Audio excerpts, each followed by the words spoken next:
82 मसीह गोटे मन पड़ुची गोटे ब्रिज गोटे कंट्राक्ट कर ये जो घाई कहते ब्रिज जो होता सब घाई गुड़ाक रेस्टोरेसन है से गोटे 6000 ना 7000 टका लाभ होता 3000 टका मो भाग पड़ा लाभ 83 82 हाँ 82 3 हाँ से 7000 टका 3000 टका के मिलता से गोटे लाम्ब्रेटा स्कूटर मुझे किणली से पुणी चंडीगढ़ आमर आनी शिखरम को पुतरा 3000 टका दे से लाम्ब्रेटा स्कूटर किणिक से असल ता पूर्व साइकेलिंग रे चलता मो साइकेल जाए 400-500 किलोमीटर जो घाई पकड़ा से आस्ते आस्ते आस्ते आस्ते ब्लॉक रे ये जो कहूँ शिखर सब आमर सरपंच जी से गाँव में रही तो पॉलिटिक्स गाँ पॉलिटिक्स गाँ भितर लोकों साथ मिसवाई चिन्हवाई मध्यम सी गोटे मध्यम तेणु सी देखिले बापा आमर टीचर हेल्प भी गाँव में मामलतकार तेणु बापा को थ्रू सुर को धरले गाँ जाक आम टे लिडिंग नौलु से तेणु से आरंभ से स्कूटी धरिकी जी सी जयदुर्गा पान स्टोर बोली गोटे थाई से सरपंच है सी सब पान परचेज करती ओथका हाट से पाखापाखि सब कर कम सर सन्ध्या बेलू मुझे जगिरी बसदेवी केतले कम सरला स्कूटी बस से स्कूटी चलाती मुझे स्कूटी नहीं चले से जो स्कूटीटा किणी धरिकी मोर एम हूँ कंस्ट्रक्शन बिजनेस को आगेवा तापी मत दरकार सपोर्ट मत कहीं चिन्ह को जे पाक जा को S2 पाक जा सी पॉलिटिकली एडजस्ट जो आम लक्ष्मण मल्लिक था ये राजमहल छक घर ये लक्ष्मण मल्लिक था MP से स्ट्रगल भितर जहाँ नहीं कौट केमी कौन टे कम धंदा माने मार्केट रे चिन्हवाई किसी समय पॉलिटिकल पंचायत साहाय्य करे प्लस काम करे बापा मत किसी फाइनेंशियल कि घर किसी फाइनेंशियल सपोर्ट किसी 100 रुपीज 100 रुपीज रू मु बिजनेस स्टार्ट करची तो मे बी माने जर्नी टा सेमिति कि आज 100 रुपीज रू स्टार्ट करी कि you achieve 600 crore of turnover तो ए जर्नी टा ही आमे माने लोक मानको देखिया पई ही पॉडकास्ट करू कि लोक माने केमिति जीरो रु स्टार्ट करथिले एंड टुडे आपण डीएन ग्रुप रो 600 करोड़ टर्नओवर हेलानी so that journey is inspiring please Sethu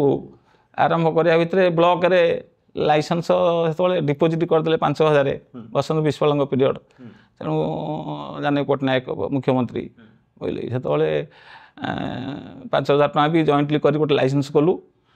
से किसी किसी कम कलु ब्लॉक रे जो सरपंच मध्यम से ना थाए तेणु मध्यम ब्लॉक रे किसी किसी कम कलु से इंदिरा आवास घर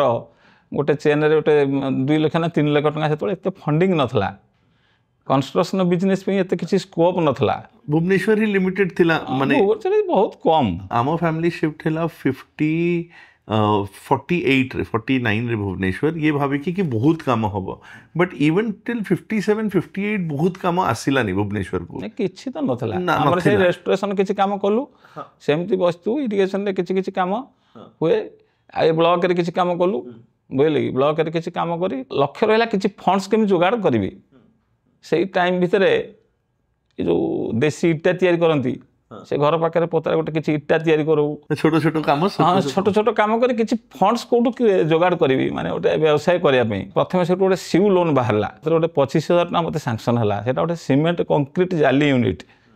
बुझे जो ये जो नंद तैयारी हो जाली तैयारी हो निजे से 2-3 लोक धरबी निजे भी दरकार पड़े सीमेंट हाथ में मिसेकरी एमती छोट बड़ विभिन्न प्रकार बिजनेस कंट्राक्टरी माने हमर जो ब्लॉक काम तो माने फाइनली गवर्नमेंट सपोर्ट आसिला नंद यूनिट टा स्टार्ट हैला माने कोठी स्टार्ट हैला नंद निमापड़ा से गाँ